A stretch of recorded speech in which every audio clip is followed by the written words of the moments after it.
This week on RSBANDB Update, it's all economics with a discussion on ModJack's 2 recent live streams. First, we talk about common drops and PVM profitability.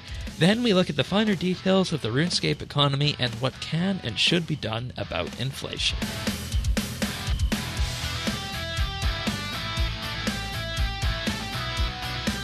This is RSBANDB Update, episode 925, recorded Thursday, March 9, 2023. Economic drops.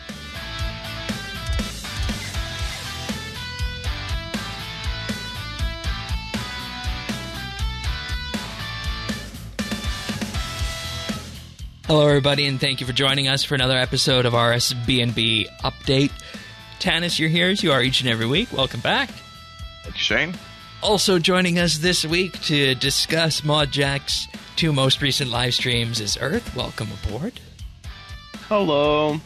Of course, Earth is a resident fixture around RSBANDB, Clan Quest, and one of his claims to fame following the Extinction Quest last year was making ModJack cry, to the point where ModJack posted a meme about that. So we figured ModJack plus economy. Let's have Earth on to have a discussion, because you delivered that. You want me to make the man cry again? No, I don't. I don't want you to make him cry. I just wanted you. That's how you're setting it up. No. I just wanted you here because you delivered that excellent reframe about the grand exchange fee and why it should be called a fee and not a tariff or tax. Yes. Yeah, but nonetheless, of course, we'll be talking about common drops in the economy this week, venturing a little bit from gaming into Econ 101. You can find full show notes at update.show. I am Shane12088 in-game. Tanis is at Tanis79, and Earth can be found at Lord Earth. We also, of course, have our Discord at rsbnb.com/discord, and the Friends Chat BitsBytes as well. So we're just going to jump right into this live stream coverage on the Common Drops live stream. That was actually last week, but we didn't have production time to insert it into last week's show, so we're covering it this week. And for folks who are members of our Patreon community, you'll see that this sounds pretty familiar to what we talked about in our monthly bit regarding drops just this past month. So it's kind of interesting to actually see the pudding in the mouth, or no, what's the saying? Excuse me? What's the Never saying? heard that one. The proof in the pudding. Yeah, that's it. The proof in the pudding. There Okay. Okay. God, Shane. Don't worry about what he's putting in his mouth. Earth. Right.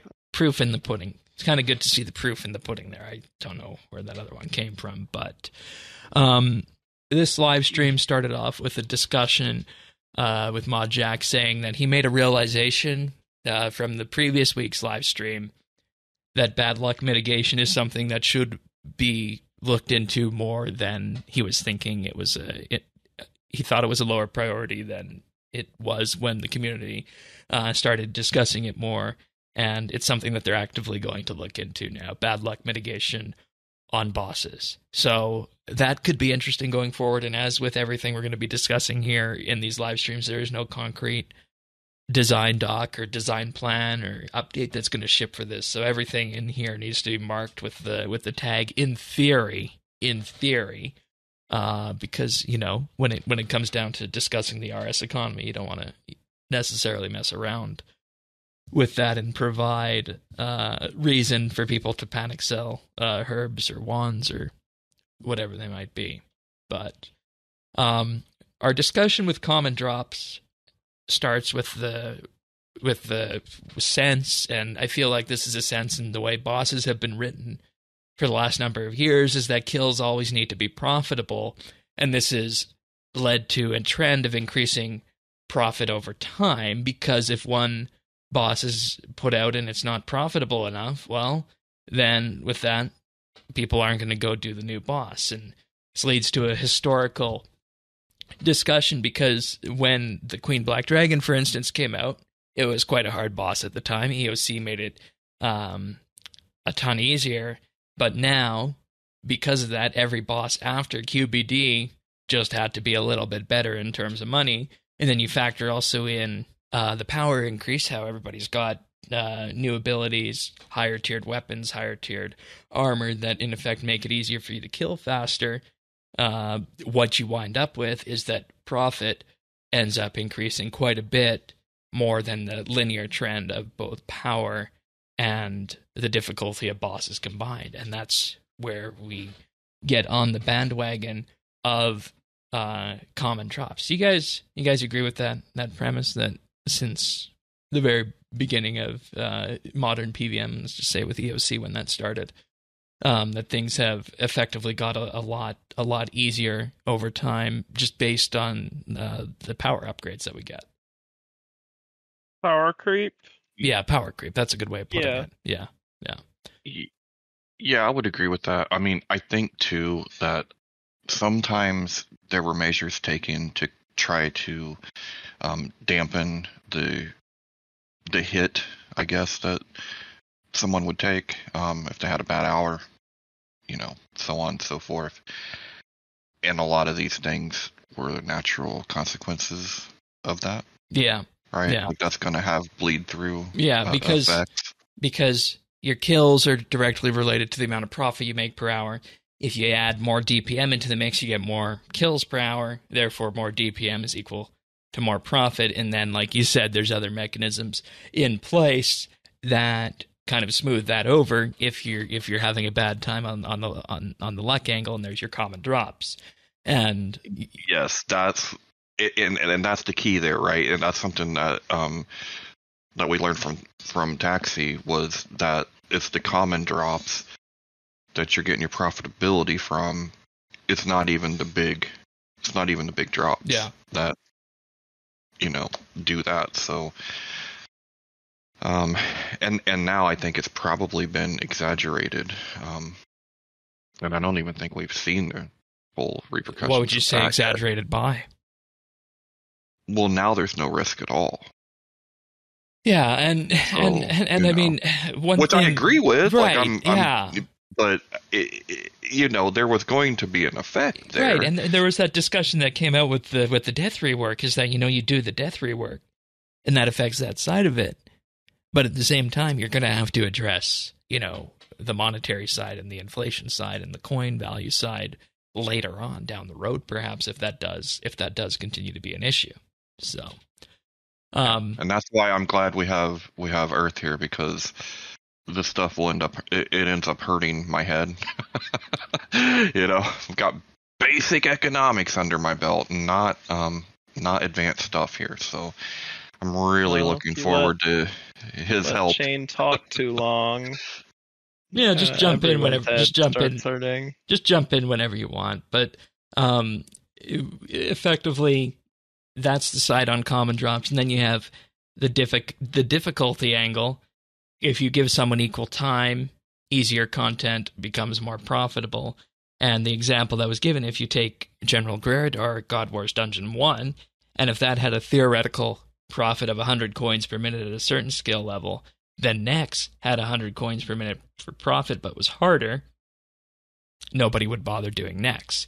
And as such, to make Nex worth doing, that boss needed to have drops to compensate for how hard it was, and then you wind up with this natural stepping stone up from God Wars 1 to God Wars 2 to Elder God Wars hard mode, and then throw in and sprinkle things in there like Rax and Talos and eventually Rago and Solak, and you get the picture of how RuneScape's PVM difficulty factors in to the profitability model on this.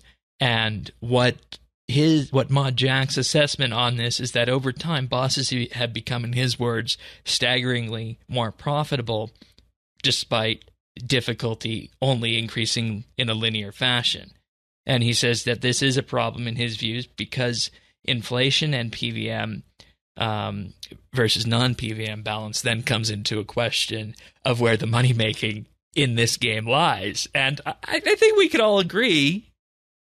You look at any skill money-making method, they pale in comparison to what you could do even at something like, 100% Enraged Zamorak, for example. Correct. Yeah, and see, and that, to me, unfortunately, this show's we're going to be highlighting a lot of problems and not a whole lot of solutions. There are no I'm not solutions sure yet. And yeah, and the thing is, yes, that's the way it shakes out. But when you take a step back and you take a look, who are the people that are able to do that? It's a smaller and smaller group that can take full advantage of that, and even out of those, it's the ones that can sit there for 7-8 hours a day that are really making the money. I'd say the average PVM session is somewhere between 1 and 2. But didn't Jack talk about that actually on a stream? He did, that the people who bring in the bulk of the items in game are the people who sit at bosses for 5+ hours a day. But I think the average session is closer to an hour or two, depending on where you land. And I mean, of course, you can say that with an average, but we know, given the increased difficulty, given the inaccessibility of these upper tier bosses, it's probably not like that the way it works out. Right? Yeah, and I just want to say here as well, I think it might be time for me to dust off the PVM gear and kiss my 27-minute Zamorak record goodbye and actually see how far I can push myself there, because I've never actually pushed myself at Zamorak because I wanted to keep that record. Are you still number 0? Last I checked, I was 3rd from the bottom. There are 2 people that were slower than me. Yeah. But in any case, that's beside the point. Because you're so bad. Hey, I was missing a mechanic, and it was 3 a.m. when I was doing this. Your story has changed so many times. All right, let's not set up a Grand Inquisition just yet. Then on that. Oh, okay. You're wrong. That's it. Then we get into the potential. Now you change the subject. No, we get into the angle of solutions on the common drops here, and I feel like this is where we're truly gonna fire away here and let her rip, so to speak, because the solutions that were talked about are as follows: 1, leave everything alone as it is, and reduce inflation in the economy. Number 2, increase the grand exchange fee and add more gold sinks to the game, with the question, and the asterisk beside those gold sinks is, will they work and for how long? Number 3 is to raise the gold floor of skilling, like how much GP skilling can bring in, and reduce inflation. And this is where Mod Jack said that this is not the right solution in his mind, interestingly enough. And then another solution that comes in is to reduce the common drops from bosses and reduce the amount of alkables that you get from PVM, and perhaps institute a kill rate cap on the boss, which institutes its own set of problems, I have to say. I was with this solution until the kill rate cap. For what it's worth, I'll say that my simple, and you can call it a simple solution that you can get it out in a sentence or two for this entire problem, is to reduce the common drops and alkables from bosses by something like a quarter to a third, so 25 to 40% or so, and maybe increase the GE fee by 1 to 2%. And that's how I would handle this. I wouldn't do anything else with kill rate caps or anything else extravagant on this. But I think we should go through the kill rate cap and what was talked about on the live stream, because it did sound like something that he was very favorable of.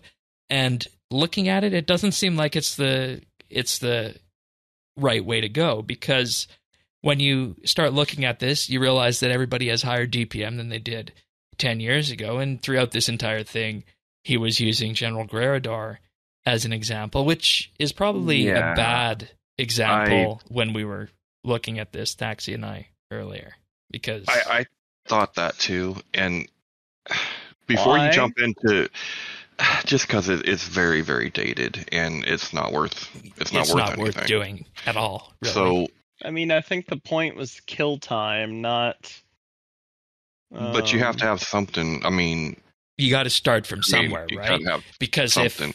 if Greridor had a 15-second respawn time, and you took a minute to kill him, he would respawn instantly. And then with that wouldn't be the most efficient boss for you. You'd have to move up and elsewhere. And this is... Go ahead. Well, I was just going to say, I mean, it still doesn't matter, though, if you're walking away with nothing. Nobody's going to want to do that. But before we jumped down into, like, the kill limits and stuff like that, I just wanted to say the one solution that we talked about in the bit, I still think would have been the best, which is to keep things as they were intended. Shane, you'll like this. You know, we have this whole concept of original intent over here on this side of the border. And I think that's something to kind of think about. Bossing the original intent, right? It was those big drops. Those big, yeah. Ooh, yeah, oh.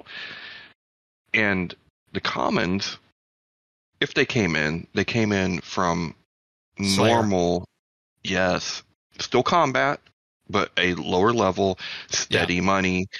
It's not the big adrenaline, dopamine bumps that the bossing, right? And then you had your skilling, which is lower, but steady. To me, it seemed like that was a really good solution because it maintained the vision. I still think that's the best way to go. I just think in. it's very disruptive. Whereas I think just reducing commons and alkables and then increasing the GE fee, I think that's the simpler thing to do and not as disruptive. I agree. I think ours from the bit is still the best, but it would be very disruptive. Well, what's that they say about making omelets? Or you can't crack eggs without making an omelet. That's what they say. I think it's the other way around. That's not what they say, Shane. That's not what they say, buddy. Well, I almost got that one right. At least it wasn't the pudding problem. You almost did. At least it wasn't putting the pudding in the mouth, right? What was it? Pudding in your mouth? Yeah. Good God. So, yeah, and I mean, with that, I think it really comes down to a question of how much do they want to shake the box, right? They don't. They won't. They don't. They won't. They won't. And you can't. You can't. And that's the wonderful thing about our bits, folks, is that we shake the box as much as we want, and that's why we do those from month to month. But more on that when we get to the Patreon section after.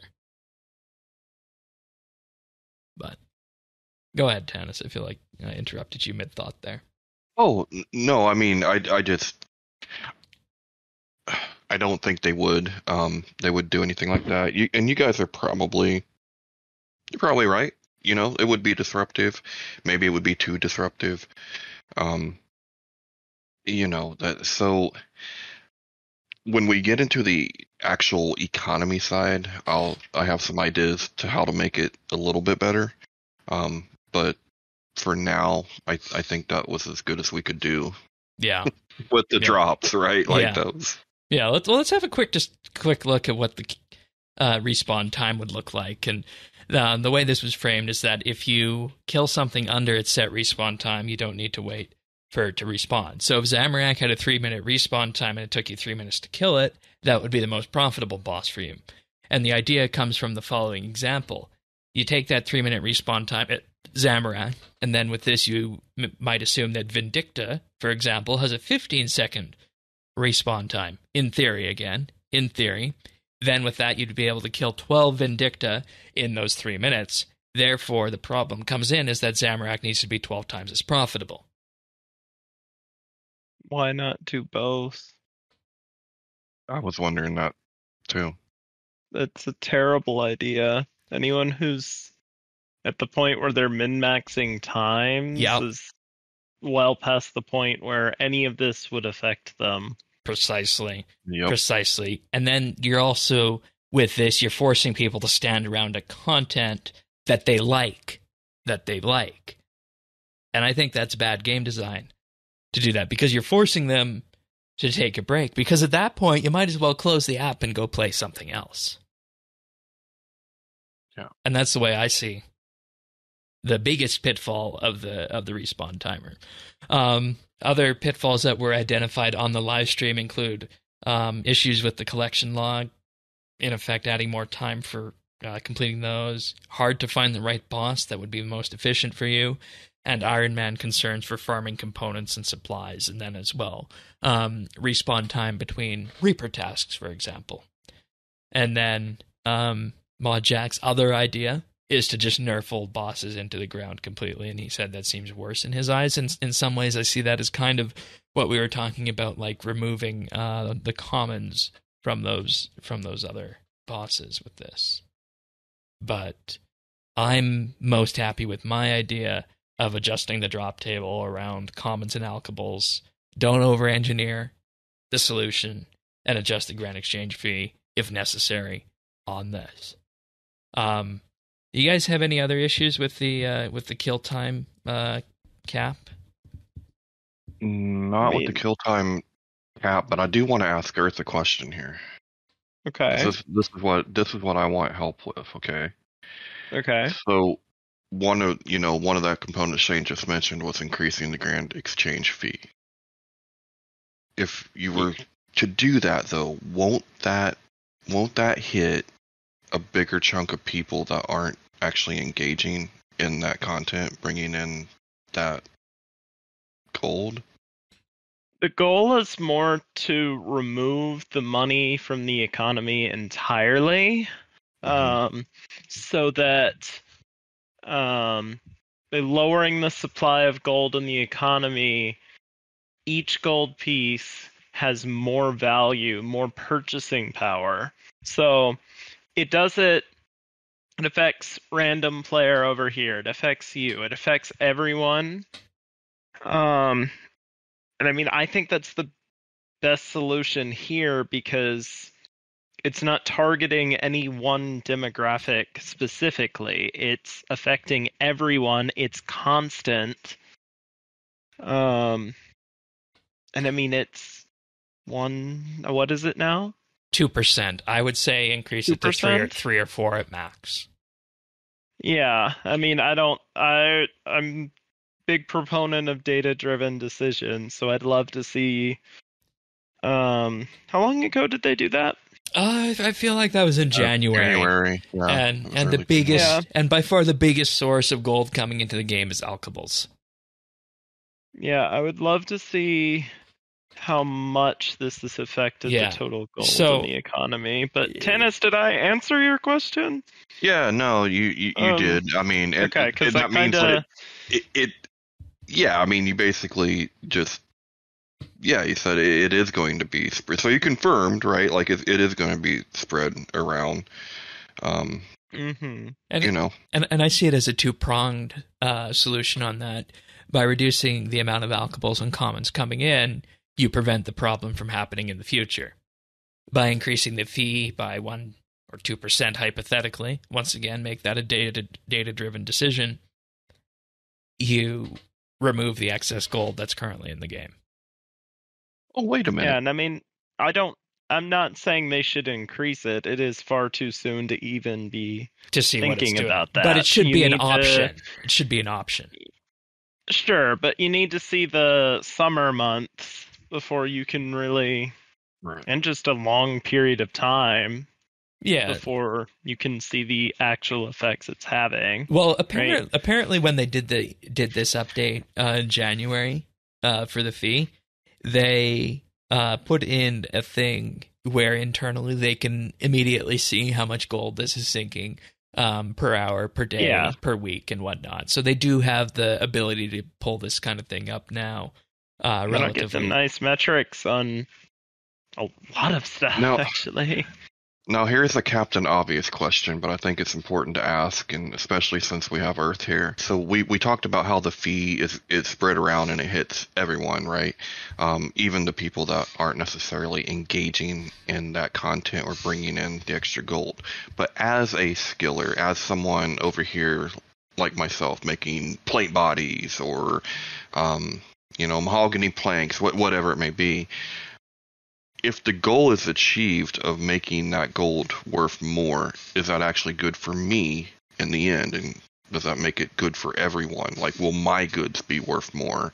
Will my purchasing power go up, even though, even I'm paying this fee, even though I'm not engaged in the PVM side of things? So what I noticed as a player who took a pretty long break and came back, I couldn't buy a damn thing with the amount of money I had.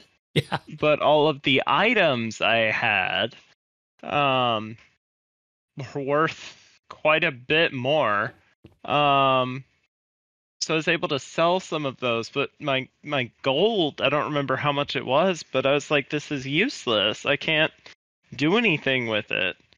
I think it's more about bringing the prices down. I see it as a situation of increasing what Tannis can do with that GP. With his gold, yeah. Correct. Yeah. And yeah, so you answered the question from the opposite perspective. Yeah. Of the same saying the same other thing side of the from coin. the opposite perspective. Right. Yeah. And I think it would be really natural. Opposite side of the coin? Yeah, I think on. I think yeah, sure. I think it would Punch also you in the face if I were next to you. All right. Live RSBANDB update. Let's make it happen. But I would also venture that you could potentially see the drop in prices of some of the stuff in the economy, because that's the way the economy would go if you need less gold to purchase something or to do more with that gold that you have. I do think that something that really does amaze me is all these years later, sharks are still 1K each. They're RuneScape's Big Mac Index.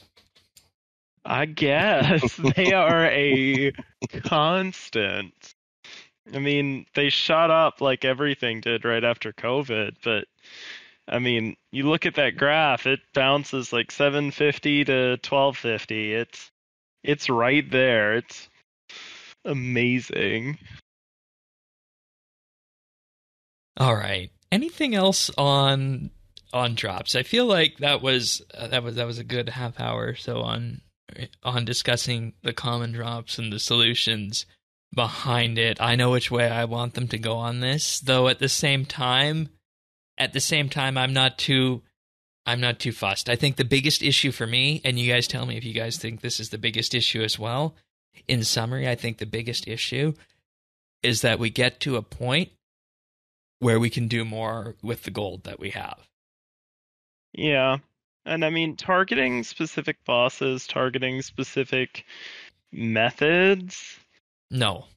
I mean, unless it's a specific method, like if you're making 1 bill an hour at a boss and you can make like 50 million an hour at the next best boss, like, yeah, that's a problem and you should fix that.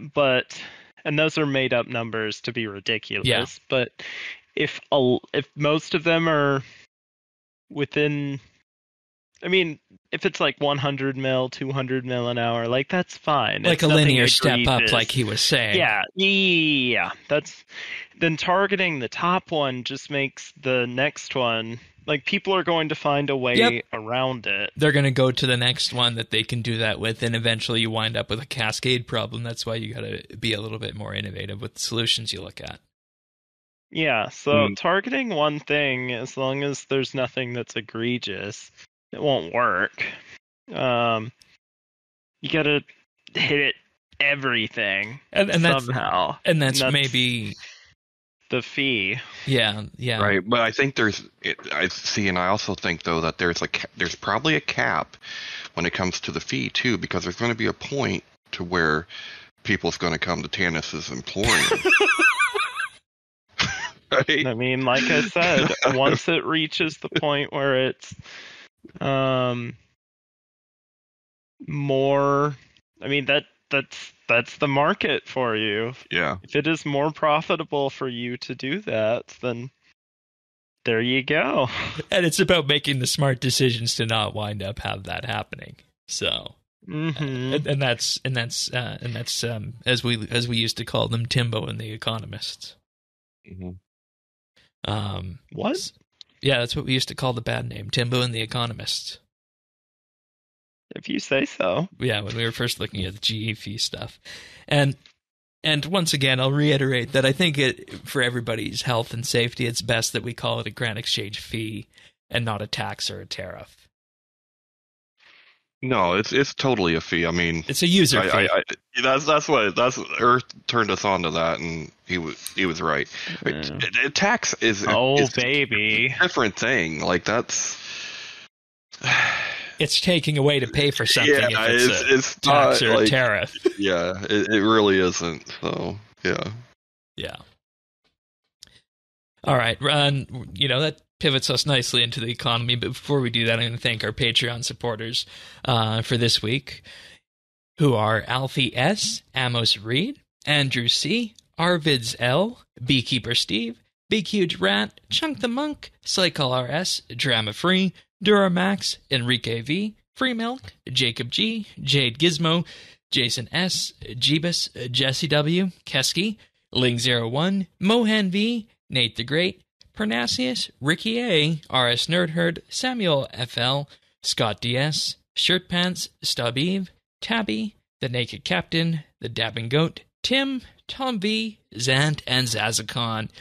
Thank you, everybody, for your support. It means a lot to us, the world to us, in fact. And I'll invite everybody to head on over to patreon.com/RSBANB. That's where you can support the podcast if you so choose to. And in doing so, you'll be helping fund the costs for hosting and production of this show. And in addition to that, you'll receive a special mention in the show notes and access to an entire back catalog of monthly bits, 55 plus of them now, talking about all things RuneScape related. Our most recent one talks about what can be done to grow RuneScape 3, and we got to a bit of an interesting discussion on that one, given the state of MMOs and RS in general. It's not the usual monthly bit territory that we tend to occupy on that one, so it's very interesting. So give that a listen if you're a Patreon member and have not. Or if that sounds interesting to you, you can get access to that one. Our tier list series from last year, including tier lists on Dailyscape, PVM, and skills, amongst other things. We have one on holiday events.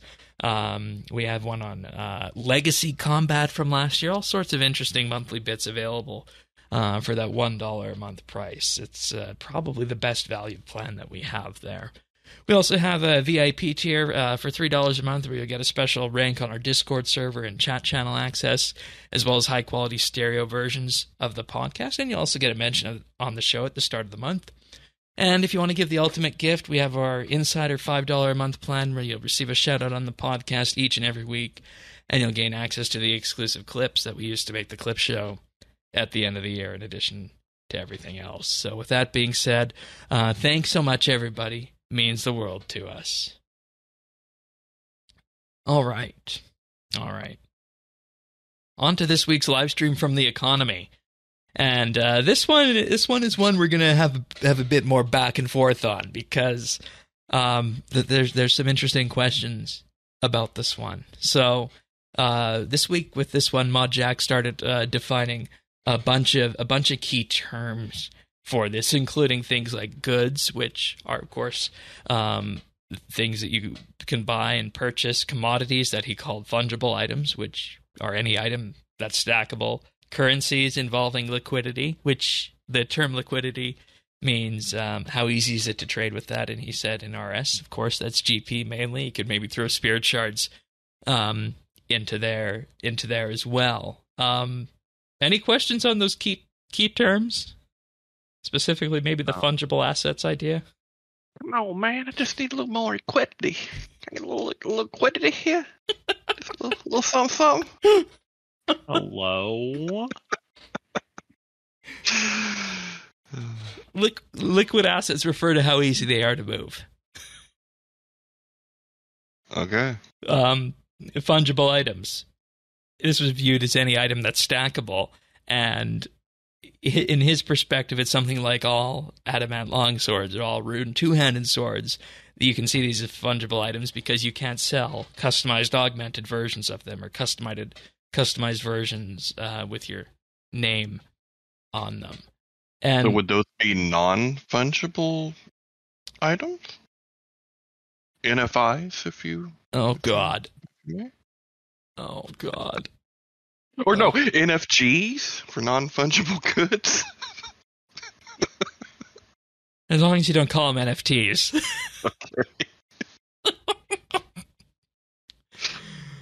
Oh, boy. He also said there are things that are in real life that people get excited about that don't apply to RS, like taxes.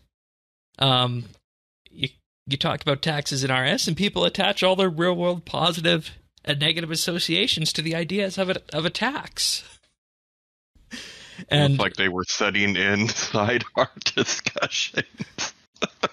and with that, it's like, why do you call the grand exchange fee a tax then? I don't know. Foreign exchange rates, of course, don't matter in RS, and having your money supply doesn't matter because you won't lose your house at RS. And same thing with inflation in RS. If there's lots of inflation in RS, and in real life that means you might not be able to afford food, but once again, he said that doesn't apply in RS. And he said if there's RuneScape deflation as well, you don't need to worry about it ruining your investments or retirement savings plans or people's lives at the end of the day. So I felt like that was an important thing to get off the chest, because when you look at it, you inherently put some sort of a label on anything being talked about economics. You wind up in a situation where politics and ideology influences that heavily, and that's where people angle themselves to in the game. But in reality, like we said with the death rework, it's got to be stuff based on the analytics that they're providing, and that's something we've said numerous times whenever talking about the death rework. Well, this is a very elegant way of saying what I had been saying, which was, it's not real. It's not that big of a deal. And at some point with that, you're going to eat tomorrow. Yeah, you're going to be warm. And then at some point with that, you also end up in a situation where, yes, you can, use some of the real world economic laws, but at the same time, there's wiggle room in RS. So with that, I think we can move on to inflation, because that's kind of what we talked about in the common drop segment, wasn't it? Inflation and how exactly that was going to be handled. And the idea of inflation in RuneScape is set up as such that it's the depreciation in the value of gold when supply is higher than demand. And with that, you wind up with two other definitions. And I'd forgive people if they tuned out to this Mod Jack live stream, because there was lots of economics talk here, wasn't there? You wind up with value being what something is intrinsically worth, whereas the price is associated with what it costs. And you saw with the rune value improvements that the value of runes increased, and then the price of runes went up, and this resulted in things entering the economy like Viswax, amongst other things. Therefore, this is the part that confused me, though, and this because I was always taught that price. That's tied to demand, right? It doesn't matter how much supply is out there. Like it's what the demand. They both have influences. Right. Yeah. And that was actually the next point here with this, is that having something that's higher value creates demand, which increases prices. But having something that just has a low supply does not automatically increase its value and mean that people are going to be going out to hunt it and get it. Exactly. And I know we can't make too many comparisons here, but there's a comparison that came to my mind, and I think it's very apt. But if you're in say you're into collectibles or something like that, there may be something that's extremely rare, but no one wants it or no one's looking for it, so it's not worth much, right? Like, it's basically that idea.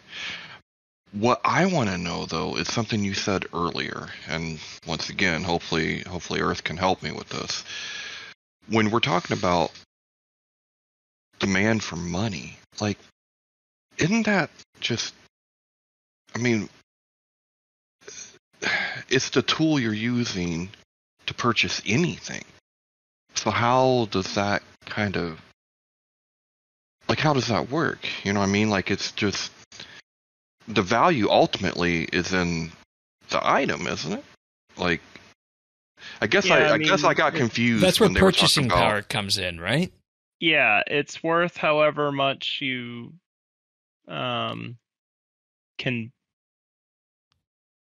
get for it. Like, you can pull a $20 bill out and I set it down in front of you. Tell me why that's worth $20 to you. Because I can, well, I mean, in real world, I can pay my taxes with it. So, because the United States government says so. Yeah. Yeah. And that's that's fiat currency, and I mean that's getting into real world stuff that we don't have to deal with in RS, because there's not anything backing the currency, but the point still stands. It's worth however much you can purchase something get with for it, right? Yeah. And that's the question of purchasing power, and what we were talking about with your plate bodies and the grand exchange fee, that you wind up then in a situation talking about gold inflation, which reduces, in effect, the price of GP. Price is therefore equated to your purchasing power, the purchasing power that buying something out there requires. So the goal then should be to increase the value of the GP that you have. And in doing so, you can add more things to buy. But the problem, and this is something that really shook my head when ModJack said this, is that in the game today, XP is really not worth that much in terms of how much you can spend on things. Instead, everything is, of course, all locked into, of course, the high-level PVM gear and whatnot. So the goal, he said, should be to add more uses for GP, like bonds, gold sinks, PVM gear, and high-profile cosmetics. The high-profile cosmetics, of course, are things like rares and whatnot. The other option is to decrease the supply of gold, which is what we already talked about, reducing alkables from PVM. He said, by comparison, not much actually comes from Treasure Hunter, and there aren't many more significant sources of GP in the game. And he said that he wants to be clear to everybody that both solutions are on the table, increasing the value of the GP that you have and also reducing the supply. The part where I feel it gets really shaky is when they talk about adding extra things you can buy for GP. Because I think we've all been there where they've added, wanted to add a gold sink, but it hasn't really worked for more than, a few weeks after they added it. I think the best things they add once everyone's done with it, you're good. Yeah, like the best sinks they have are the item sinks through invention, if I'm being honest. Right. Yeah. But isn't gold always in demand? You know what I mean? Like, how do you increase the value of something that has... Yeah, I had a lot... I took issue with this in the notes, too, how it's phrased, because it's not phrased very well. Okay. Now, to be fair, maybe that could be my transcription, or it could be a combination of that and what ModJack wrote. I feel confident it's your transcription, Shane. All right.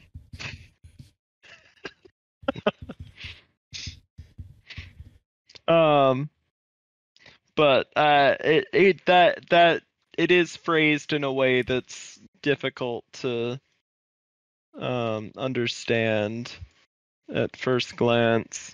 Because I took issue with it in the notes, and I said gold is value. You can't assign it value except relative to other things.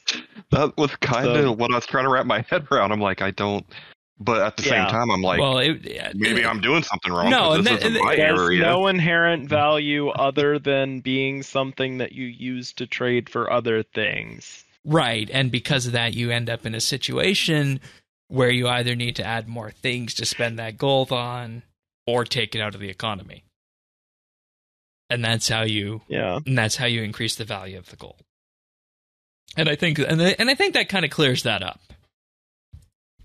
So yeah, does that help? Yeah, Dennis. Okay.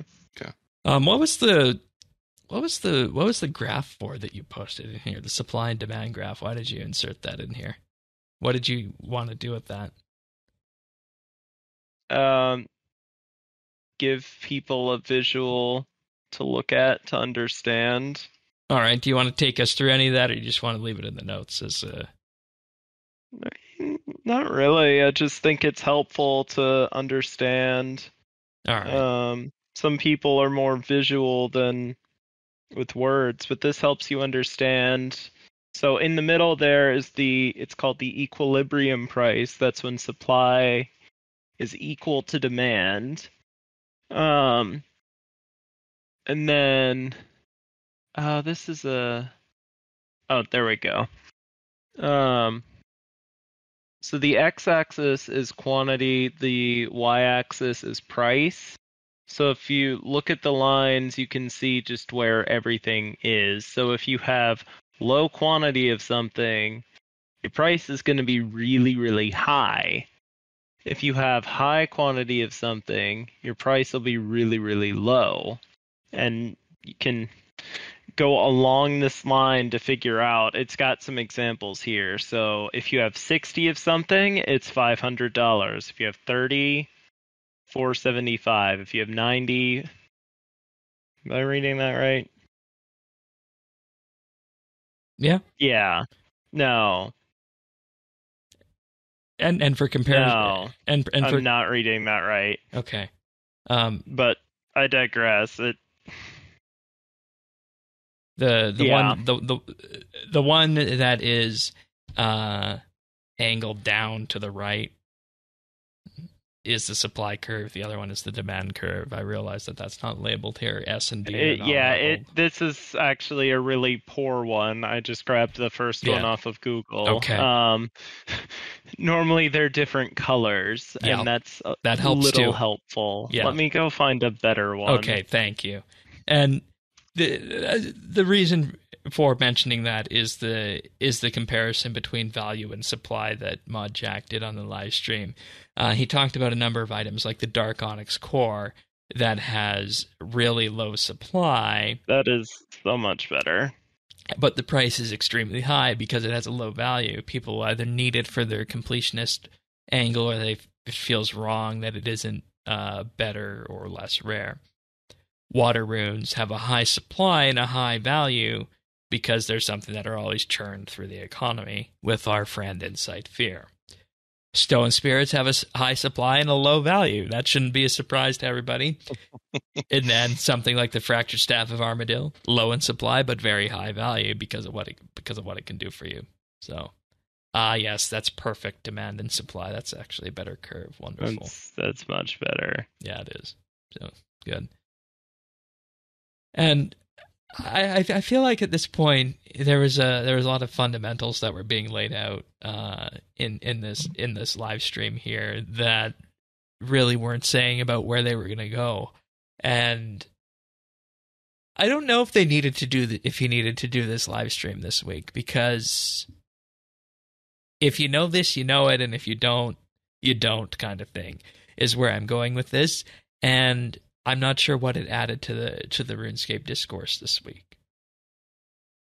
that wasn't already being talked about with inflation and common drops. I thought we were going to get numbers, right? Yeah. Like I thought we were going to get numbers of gold sync. Like this is how much gold's been taken out, or this. You need the numbers to know about anything that's happening. I thought Shane made all of these notes, and I yelled at him in there quite a bit, and I said, "Where are the numbers? Give me numbers. I need numbers, Shane." In fact, I'm going to read one of my notes here verbatim. Give me numbers and percentages, damn it. You can't make this statement and not back it up. And then I tagged Shane and then assigned it to him because you can do that in Google Docs now. So he got an email for both of those. And for what it's worth, then he yelled at me. Mod Shogun said that he has some of these numbers and would like to talk about that and could potentially drop a blog post for the community on this. Yeah, I'd love that, because until then, I mean, I need numbers, man. Right, and that's kind of what I was getting to, is that, okay, we can talk about this, and it's all fine and dandy in terms of economic theory, but what's this doing for us, right? So... yeah, I would love to see how this is actually affecting it, because the thing about the economies don't exist in a vacuum, so I can sit here and talk about the fundamentals of macro and microeconomics all night. It's fine in theory until you try and apply it. Just ask the people who were looking at 2009 about that. Yeah, exactly. Like, I can't really do anything with this other than teach economics. Yeah. And that's why I kind of want to meander along from that and talk about some of the potential problems that he said could crop up from this. And this is something you touched on, Tanis. There's an imbalance in that inflation doesn't affect all things equally. Yeah.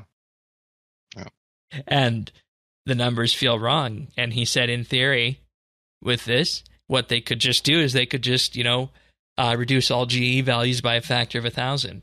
Then reduce the values of everything people have in their bank by factors of 1,000, and that would fix the problem. My comment to that was all caps, no. Whose words? You thought I would come up with something like that. No, I got a little mad at Shane about that one. I strongly disagree. Oh, I do too. You should not be putting your fingers in people's assets. Now, unless they ask you to. Hello? You should always get consent first. I said you should not be putting your fingers in people's assets without your permission, whether it's in your bank or definitely don't put your fingers in someone's asshole, Shane. Assets. No, you always want to ask first. Yeah, you gotta ask first, buddy. The assets, like consent is king. Like your personal coin pouch. And only the first knuckle, Shane. Okay. Anyways, moving on. When gold is worth less, a person's ability to generate gold is higher. Therefore, items with fixed prices will take less time to buy. And see, that's what I was going for earlier in our discussion, Tanis, is that, hey, if we make it so you can do more with your gold, it'll make it so you're in fact allowed to generate that gold easier and use it. So, well, and that's the reason why I think fixing inflation is important. And this is another thing that came up. It's exactly what you said, Earth. Returning players will come back and see their money is worthless. Yeah. And, maybe this is something we should have considered, a year or, 6 months ago with the Clan Bank, is maybe we should have invested the Clan Bank into assets instead of just keeping it as GP.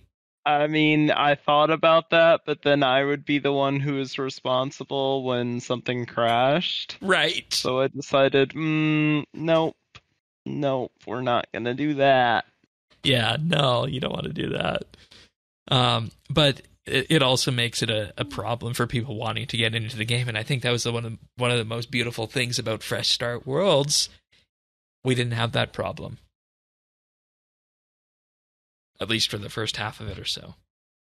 Well, yeah, when we get to the end of this, I learned a lot of lessons of getting that dragon. Like, I had one of the first dragon stones in the game, and just getting that and be able to sell it for that much value. You want to sell it for so much, but the gold just didn't exist in the game. So even though it only sold for 5K, that was still worth a lot on day one. Mm-hmm. So then increasing the GE fee by 1% would eclipse the amount that any gold sink they could do. And that's where I get to my idea that, well, maybe you just reduce the amount of alkables and commons coming in and potentially increase the GE fee by 1%. So. Yeah. I mean, I think that's the most sane option. Yeah. He also painted a picture of the best outcome and the worst outcome. And he said the worst outcome would be that you pay GP. Excuse me? I saw the letter P and I just said P. You pay GP to another player and increase alkables. But what this would have done is it just increases the net gold in the economy, which really isn't a gold sink. So you can't just add new things for people to buy because that's bad. But the best outcome would be destroying GP by paying it to the game and increasing non-alkables in the economy. Then he sees the two paths forward as one, reducing inflation by reducing the amount of gold coming into the game by modifying alkable drops and utilizing the GE fee. The other option is to aim for deflation, which would mean that the price of something like copper ore or bonds or whatever item you're looking at would drop. Non-GP commodities would drop over time, where the value of GP would relatively then become more valuable. Jack was saying that he doesn't like this because he's not sure that deflation is a healthy thing for the economy. And the example he gave, and this is a huge example out there, just theoretical, that if they were to set the GE fee to 15%, the value of GP would go up since the supply of GP would go down, and the GP that you would have is becoming worth more, but the items are worth less. Over time, non-alkables would start to feel like stone spirits, and you would have the economy be in a deflationary spiral. So that's not good either. Emporium would be... Yeah, you'd be hopping with that. Gangbusters, yeah. But so here's something I just thought about, Shane. I know he said that adding things to the, to purchase wouldn't be a solution, but what if they were consumables, right? Yeah. Isn't that essentially a... And that's what I was thinking. If you want to, in effect, bring down the value of items at the top end, but also take GP out of the game, do like a 24 to 48 hour sale where you can just buy top end gear for GP. It would have to be expensive, but just make it so you can do it. Well, and I would even, and you know where else I would do that? Where? Get ready for angry emails, but do it at the Oddment shop.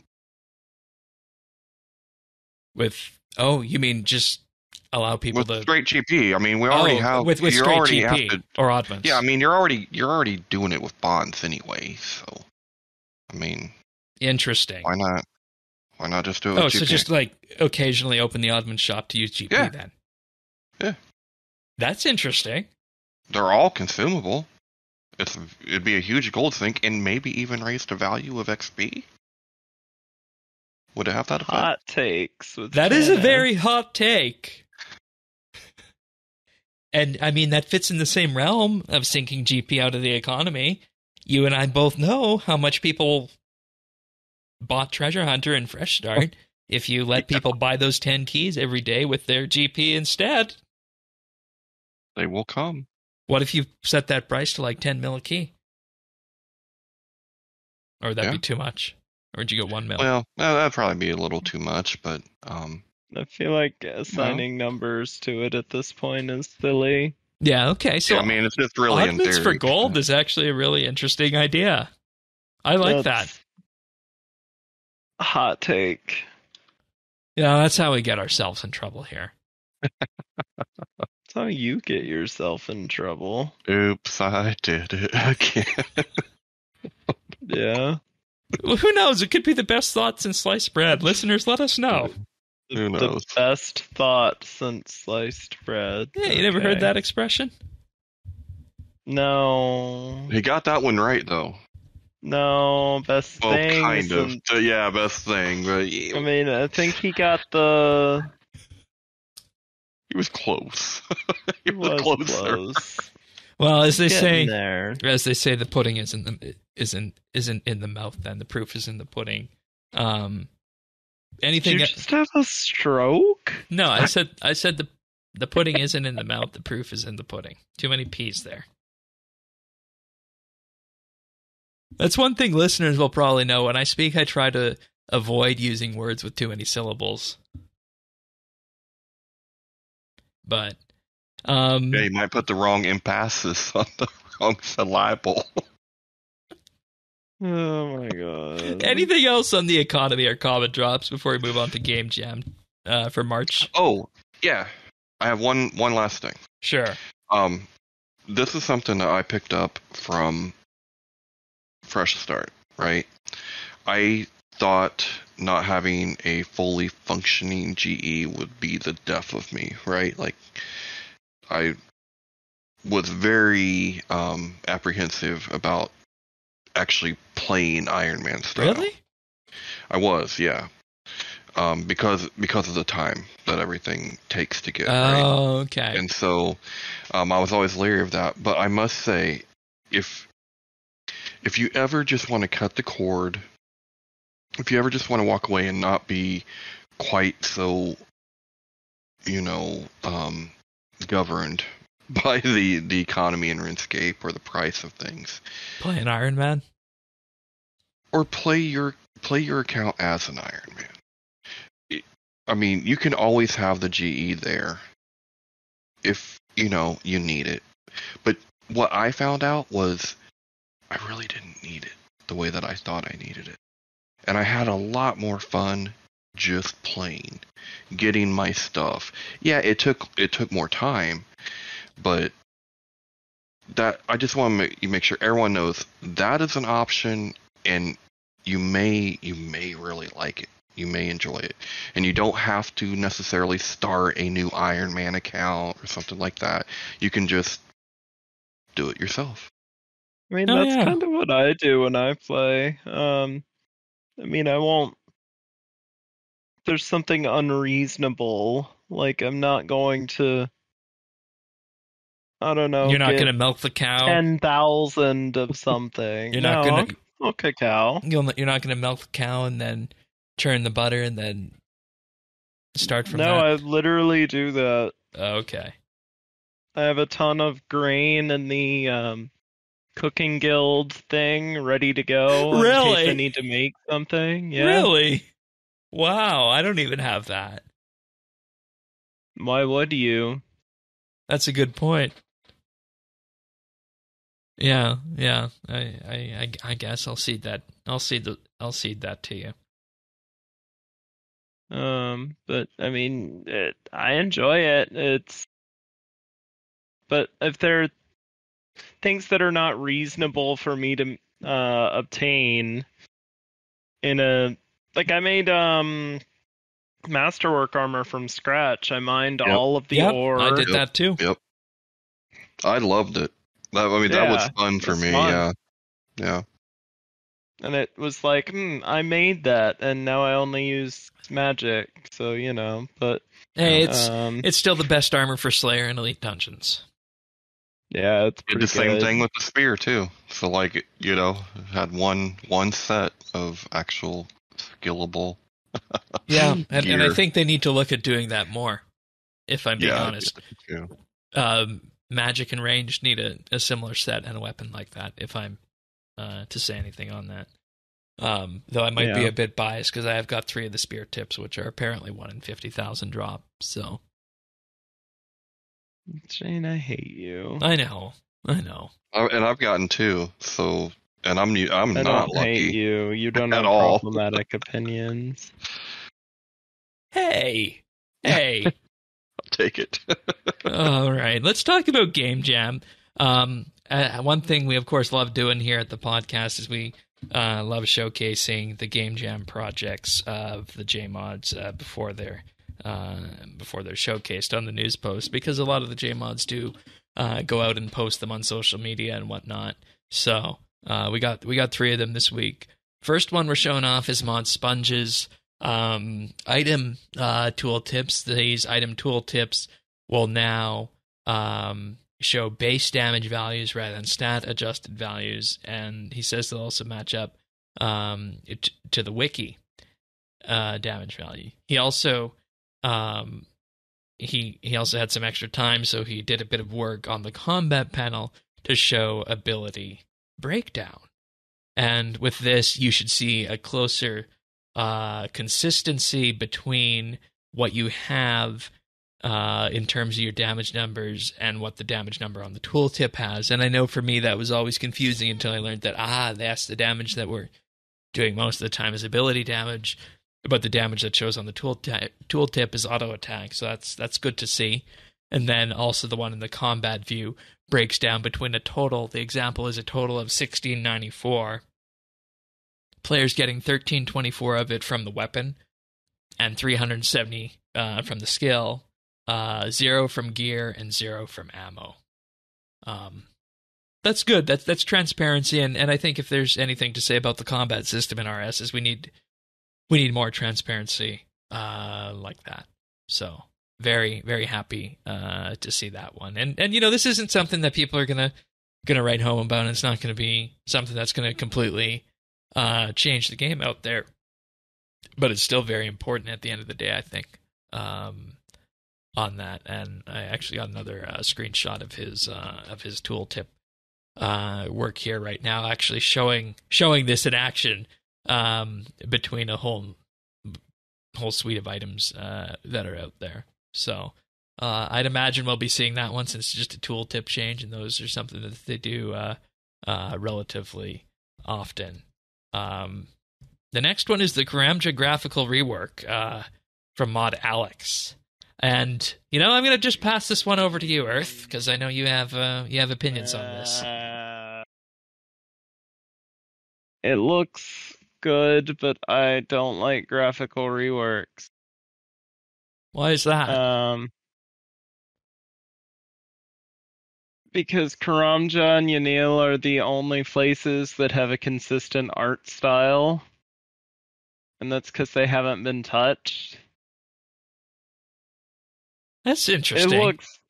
It looks damn good, I will say, but I worry about, because there's so many assets that they have to fix and keep in that style going forward. I think he said he took the trees from Anachronia. Oh, I hate it more. Oh, shoot. It's a nice waterfall, though. Oh my god, you and your waterfalls. I do wish that they would reduce Anachronia by about 33%. That'd be neat. Oh, I shouldn't have mentioned that, because that would then give you your per episode time to complain about Anachronia. Mm-hmm. Earth is not a fan of Anachronia. No. Do you guys think that doing too big? You guys think that doing graphical rework of Karamja is okay without reworking the actual content there? Because they said, and this is back when Maud Osborne was lead designer, he said that if he was going to rework Karamja, he'd have to completely change all the quests because he felt that they were too tribal focused and borderline racist and insensitive. I mean, I can see that. Some of it is, looking back on it, I'm interested to see. I mean, at least the not jungle. Not to get into what have we been doing, but I have been on my old school account more, going through quests, and I'm interested to go through all of those again. I think I did Taiwan. Yeah, I haven't finished them. I mean, at least I'm interested. I mean, at least the Jungle Warriors aren't named Jungle Savages anymore, like they used to be. I feel like that is the least of the problems. Okay. It's got a little colonization. Oh yeah, I mean the whole island has colonizer vibes. Yeah, a little bit. But no, but it looks a fresh coat of paint would look so good. I think you can't do a graphical rework without redoing the quest and all that.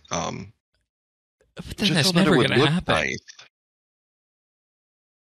What? It's to do it without the quest? No, it's never going to happen if you make it contingent on reworking the content behind it. No, I don't want that. I'm saying, yeah, no, I'm totally cool not working or not messing with the quest, like just cosmetically bringing it up to date. Yeah, I agree. I don't know. I feel like RS doesn't get its charm from the graphics. That's a very old school perspective to have, but more on that later. I mean, it is, but it's. I think sometimes it's trying to be something it's not. Oh, you weren't there for the last monthly bit then. What does that mean? I'll tell you later. Yeah. Yeah. You're just going to leave everyone else confused? Oh, no. They can head on over to patreon.com/RSBANDB. Oh, my God. That's right. There we go. And then we have Mod Days' clan permission improvements, which make the very obtrusive system that we have actually make sense. Yes, please. Yes, please. Yes. I had the same reaction. Even if that means I have to redo the ranks in Clan Quest again, because that discussion's going to come up when that gets released. Yeah, I'll be there with you. We're about due. Yeah, that's true. It's been a few years before someone has rattled the everything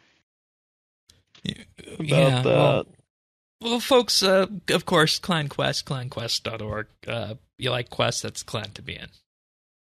I realized I was talking to Mosin, who is our newest guild council member and a listener of this podcast, and I realized we haven't been doing enough of the Clan Quest advertisements on the show recently. So there you go, Clan Quest. That's a clan you want to be in if you like Quest, and even if you don't, we have all sorts of types in there. We have a member named Quester Shit, who initially we thought joined as an April Fool's Day joke, but he's still there. And we also have a full-blown... Recruited by me personally, by the way. Yeah, and we have a full-blown PVM contingent as well. So just a guest in Clan Chat, Clan Quest, if you're looking for a clan to hang out in. Lots of update folks in there, but... Well, Earth is a connoisseur of strange RS names, as the Discord can attest to. Yeah. He collects them like souvenirs. They're pretty good. I got AOC Milkers earlier. If you're a podcast listener out there, there you go. All right. Then we have some achievements this week, only a handful of them, so I'm just going to run through them. Not the double XP storm we had last week. On the 8th, we have Lady Claw with 120 rune crafting, 82nd Airborne with 120 cooking. Then on the 5th, we have Greeny-ish with 99 archaeology, and Highcliff with 120 strength. On the 4th, 82nd Airborne again with 120 woodcutting, and NXDE on the 3rd with 99 smithing. And of course, let's talk about our picks of the week now. What do you got for us, Earth? So mine is just it's not a pick, it's just a series. But with the recent advancements in AI, we as a society have used this amazing technology to make Presidents Biden, Trump, and Obama, sometimes George W. Bush, and others play video games with each other. And it's the most entertaining shit I think I have ever seen in my entire life. Which one of these do you want me to link in the in the notes? Give me one to link in the notes. I bet there's a Presidents Play RuneScape one. Overwatch is probably the funniest. I also like Mario Party one a lot. But yeah, we were laughing about the Overwatch one in pre-show. But, yeah, I mean there's so many, I couldn't pick just one, but I guess the Overwatch one would appeal to the widest audience. All right, dump that in producer's chat, and I'll put that in the show notes. But language warning, of course, on that, as goes with anything on the internet. I think what happens next is at some point we get a RSBANDB update host play video games with AI. Oh, I'm already working on a Shane bot too. Oh boy. Ooh, and you got a lot of good material already. I do, but from years. Can you please work Tanis, Sirion, and maybe Thaxi, maybe a couple of the others into whatever you do with this too? Okay, I found this on the web for on. Check it out. That was mine. Okay. That was mine. Not mine. I mean, I have to get you first, buddy. Okay. All right. What about you, Tanis? What do you got for pick of the week? So this week I have something really cool that involves 2 prior picks. So this is it's kind of an article, but it's also like its instructions from Microsoft support. But it basically is it teaches you how to get your Microsoft Game Pass. If you have Microsoft Ultimate Game Pass, then that gives you access to cloud gaming. Now, their cloud gaming is actually really good. I've been using it at least the last year. But recently, at Christmas, I got a Steam Deck. And I love my Steam Deck.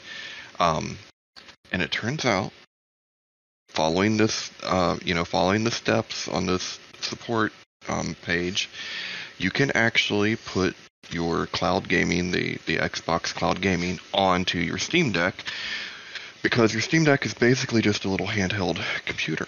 So what you do is you download Microsoft Edge. Or Linux.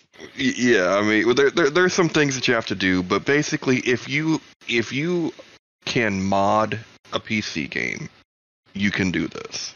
It's no more, it's no harder than that. Now, but it how is well amazing. does it work? I couldn't tell a difference between my desktop and the Steam Deck. Like it worked smooth, and that was with Forza, right? Like Forza Horizon 5. Oh wow. Yeah, it's smooth, man. It's smooth, I'm gonna have to give that a try on mine, man. Yeah, and their catalog, I mean, it's nearly 400 games at this point. Pretty big. We love Game Pass around here. Yeah, for sure. But just being able to have it like on the deck like that, I mean, dude, I can't wait till the weather breaks. I mean, it's gonna be me, my hammock, and my Steam Deck. And right? Game Pass Ultimate, you know what I mean? Like, watch out. Yeah. But that's my pick. It runs really well. It takes some time. It can be a little tedious, but if you can mod a PC game, you can do this. And it looks like their instructions are relatively detailed as well, so that shouldn't be a problem. Yeah, the hardest thing about it for us was figuring out the spacing on the command line. That was literally the most difficult part. Yeah.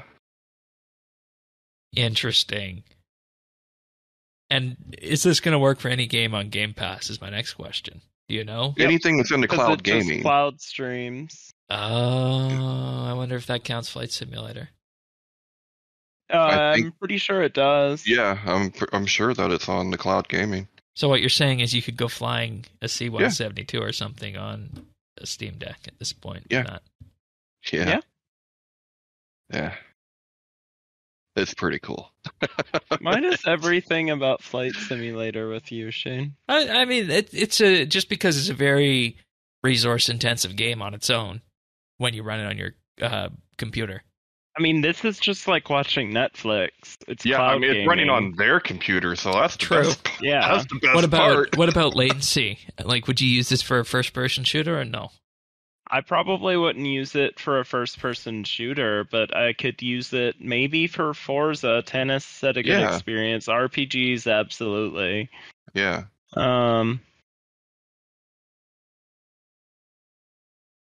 I feel like we're at such an interesting point with everything, like this cloud gaming stuff, With everything, and the AI stuff. No, it's one of those interesting points that people aren't aware of until it's such a good point with everything. Until we're well past it, you know. Kind of like people didn't know how important the smartphone was going to be.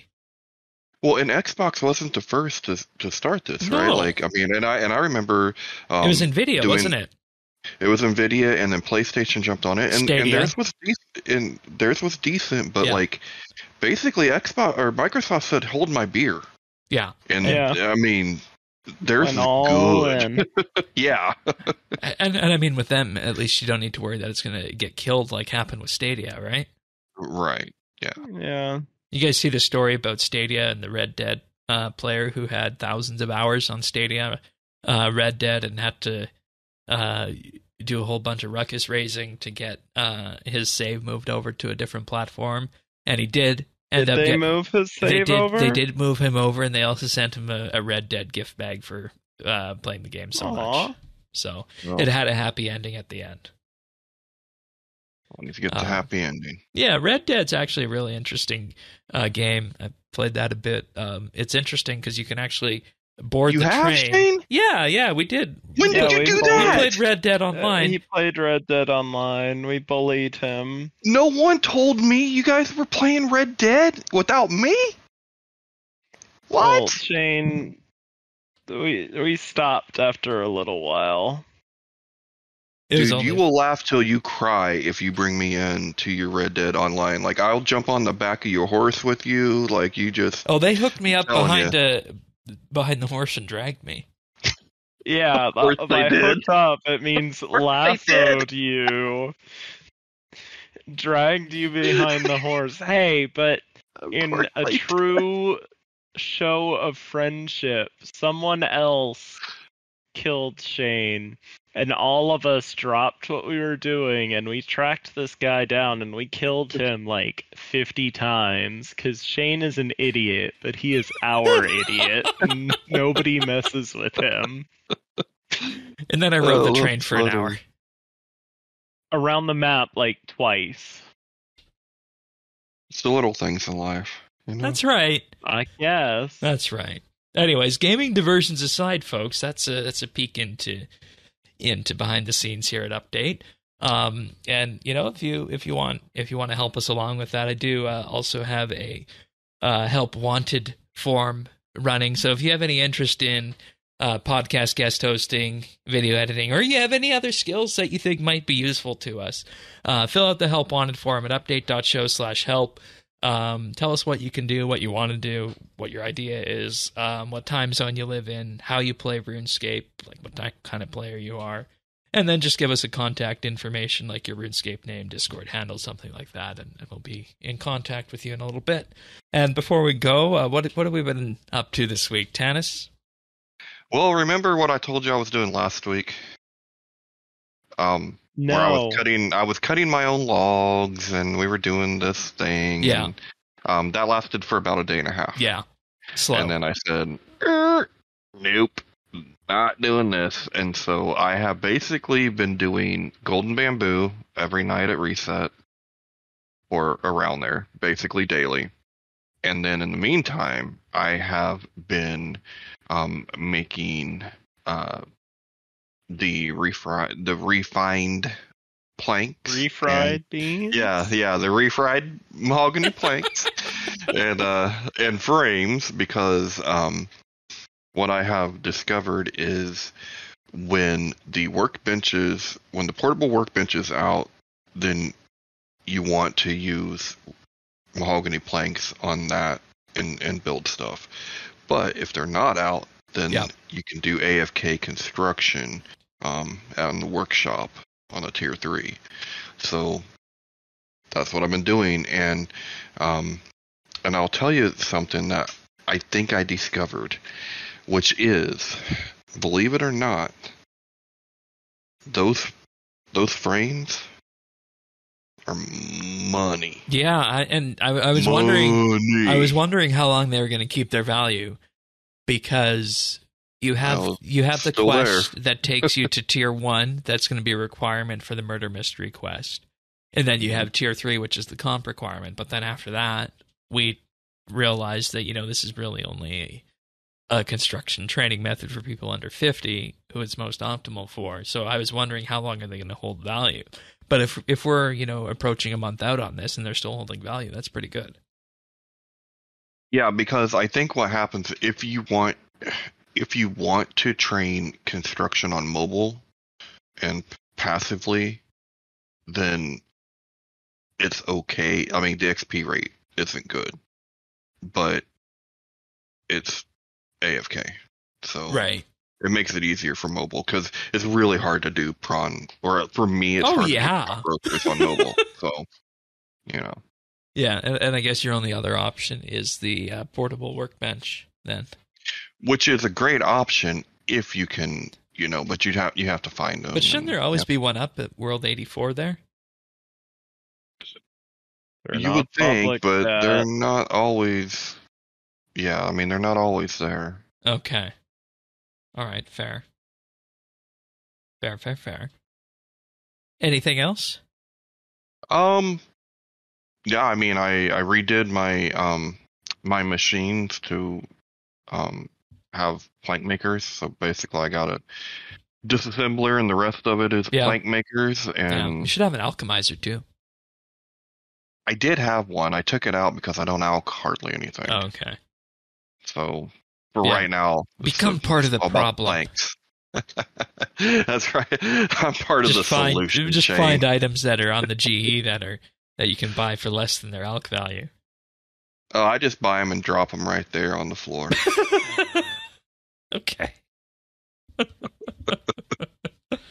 Just take them out of the economy then. Yeah. All right. How about you, Earth? I've been playing old school. I've been doing a lot of quests. I did the Shadow of the Storm today. I don't know that right one. Now I'm Evil Dave. Oh, okay. Darklight. Oh, okay, fair. Learn the lore. You even played this game? And you wanted to mention the charm aspect of it too, because you mentioned that in the Karamja graphical rework side. Did I mention that, or are you trying to put words in my mouth? No, you mentioned about how there's certain areas and whatnot. I like consistent art styles, and there's a certain aspect of that art style that you get pretty much on the whole with old school, right? Yeah. And I can see that as well, I think, and it's certainly I think interesting to look at, because you ask yourself the question, why would anybody sign up in 2023 to play a game that looks like old school? But there's tons and tons of people doing that, playing the game, which is just confounding to anybody who's never heard of it before. But I think once you experience it, once you dip the toes in the pool, so to speak, you're gonna understand why. Is that like putting the pudding in your mouth? Yeah, in the mouth, I guess. Okay. Starting the show with one analogy, ending it with another one, I guess. All right. How's the skill training going over there? Fine. Oh, good. Just in Alcard mine, mining some iron. Yeah, that's one thing from my old school adventures, as I know that I absolutely hate the mining and smithing over there compared to what we have on RS3. I'll sit down and train it to the highest level I need for Questcape and be done with it, probably. So, but that sounds good. Now, as for me, of course, lots of Yak Track this week, and I've been actually playing this Yak Track like the previous one, where I've been doing all the task A's, believe it or not. Tanis, I wanted to ask you how your Yak Track progress was going. Well, you know how you said it was the same amount of time per day? Yeah, with skill and kill. I believe you, but it doesn't feel like it. It does not feel like it, because I'm playing the same amount of time that I normally always have, and I am only on task 19. So, yeah. It's going to be a slog then, is what you're saying. It is. Well, because it's I don't know. It's one of those things with RS is you can do the math, you can run the numbers, and it's all supposed to work out a certain way, and then sometimes when you're doing it, it feels a lot different. Yeah. So that's kind of where I'm at, because like I said, I'm on task 19. It feels like I should be further along, but and that's weird because actually no, it's not. When you look at the curve, this curve is a lot flatter than the other one was, so it's taking longer for you to get higher up to the higher task numbers. That's what's happening there.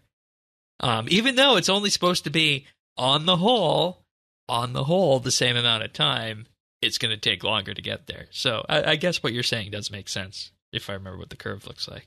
So yeah. Hey, well, that makes me feel better. Yeah, I think you're experiencing it the way it's supposed to be experienced. You're not experiencing some kind of institutional gaslighting or something.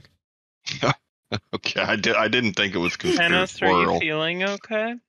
Yeah. You've been acting different lately. We're worried about you. I took my medicine. Good. But yeah, I've been mainly doing the Task A Yak tracks. Some of them I actually finished by just doing dailies with some of the login cycles I was having this week. But that's, of course, a topic for a different day. I always like going down these Yak tracks, even if it's not something I necessarily need to train. I went back to the accidental skilling update to do the fletching task. Really? Yeah, I cut Zygamite hair. Okay. How was it going back? Good. It was quiet. It was quiet there. It wasn't like the highest XP that you would get from making Dine Arrows, but it was still, it was good enough, to do semi-AFK. Okay. So, I mean, Dine Arrows is what you do if you want to maximize, and I didn't want to spend too much on it, so. But on the old school side, I did Ghost Ahoy last weekend, so I finally have an Ectofiol, and I can teleport to the Port Phasmatys farming patch now. Nice. And, as I mentioned last week, that's what my old school adventure's been about, getting the requirements in place to farm competently. So, but that's what I've been up to, that's what Earth's been up to, and that's what Tanis has been up to. Thank you, you guys, for being here. And, we do this podcast each and every week. If you want to get it delivered automatically to you, the best way to do that is to subscribe. We're on Apple Podcasts, Google, Pocket Cast, Spotify, Amazon, and more. Just visit update.show/subscribe. We're also on YouTube at youtube.com/RSBANDB. That's where we post the video shows as well as the nibbles each and every week. youtube.com/RSBANDB. Give us a like and subscribe. Helps us out a lot. But once again, thanks, Earth, for being here and giving us your insights on the economics of RuneScape. You were very welcome. And, of course, Tanis and I are here each and every week, and we'll see you guys next week for another episode of RSBANDB Update. See you then, everyone. Take care. Goodbye forever.